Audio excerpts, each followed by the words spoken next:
महागणपती कृषी मराठी यूट्यूब चॅनलमध्ये सर्व शेतकरी बांधवांना स्वागत आहे। तर आज आम्ही केळीच्या प्लॉटमध्ये आहोत। तर आपण बघू शकता या प्लॉटला फ्युजेरियम विल्ट किंवा पनामा विल्ट हा रोग आलेला आहे। तर ह्या पद्धतीनं केळीची जी पानं असतात ती ह्या पद्धतीनं ड्रॉपिंग होतात, पडतात। हे पहा, ह्या पद्धतीने केळीची पानं पडतात, हिरवीच पानं ह्या रोगाने ह्या पद्धतीनं पडतात।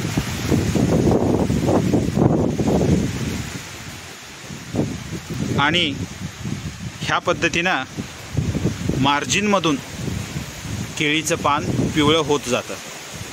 हे पहा, हे आपण बघू शकता। तर ह्या पद्धतीनं केळीचं पान मार्जिनकडून पिवळं होत जातं आणि केळीची हिरवी पानं ही ह्या पद्धतीनं ड्रॉपिंग किंवा खाली पडतात। तर हा रोग खूप भयानक आहे। ह्या रोगाने 20 ते 30% केळीच्या उत्पादनामध्ये घट येऊ शकते किंवा उत्पादन कमी होऊ शकतं। तर हा रोग नियोजन करणं खूप महत्त्वाचे आहे।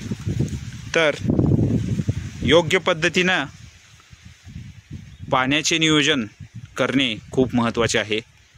त्यानंतर